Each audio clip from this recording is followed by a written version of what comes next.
Welcome. So, you're a new resident setting up your life here in the UK. First of all, congratulations. But let's be real, figuring out the UK tax system is an absolutely crucial first step.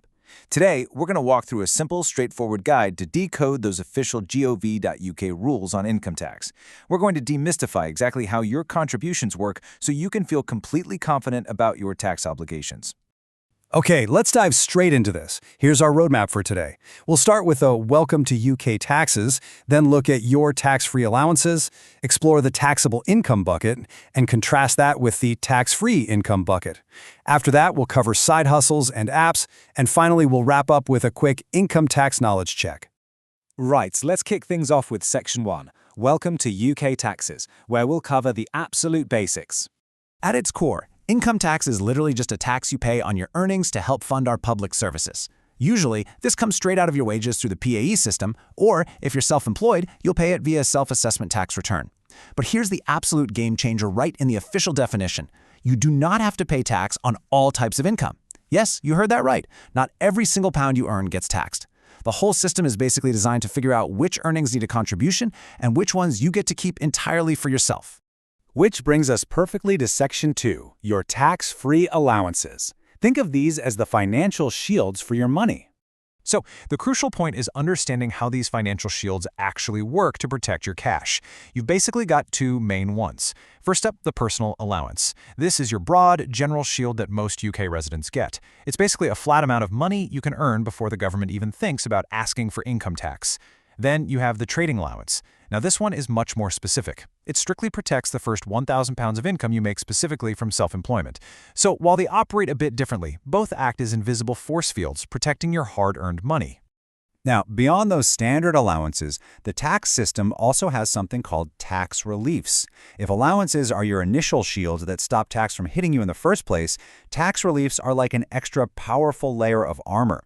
If you qualify for certain reliefs based on specific personal or professional circumstances, they actually reduce the total amount of tax you end up paying. It's essentially the system's way of giving you a bit of targeted financial support. Let's move along and see how this all builds up in Section 3, the taxable income bucket, or simply what actually gets taxed. Imagine a big bucket. Once your income overflows past those allowance shields we just talked about, it spills right into this taxable bucket. What's in there? Well, your standard employment earnings, like your traditional monthly wages and any profits you make from self-employment. It also catches most pensions, whether that's the state pension, a company pension, or a personal one. Renting out a property? Yep, that rental income goes in here too, along with specific job benefits and trust income. As a new resident, making a habit of tracking these specific income streams throughout the tax year is going to make filing your first tax returns a total breeze. Now, what about the money your money makes for you? Well, passive income, like the interest sitting in your personal savings accounts, does actually fall into the taxable bucket. But hold on, remember our trusty allowance shields? Savings interest is only taxable if it completely overflows your designated savings allowance. As long as your interest stays under that specific limit, it is absolutely 100% protected from tax. Now for the fun part, Section 4, the tax-free income bucket. What is totally exempt? This brilliantly illustrates the strict dividing line in the UK tax system. We've got our taxable stuff on one side, and on the other, the tax-exempt categories, where you keep every penny. Income from things like ISAs, that's individual savings accounts, or national savings certificates, completely tax-free. Also, dividends from company shares that sit under your dividend allowance or rent from a lodger under the rent-a-room scheme limit are totally exempt too. But I really want you to notice something tricky here. See how state benefits are hanging out in both columns. That's because some state benefits are taxable while others are tax-free. You've always got to double-check the rules for the specific benefit you're receiving. Oh, and there are some pretty fun carve-outs in the rules too.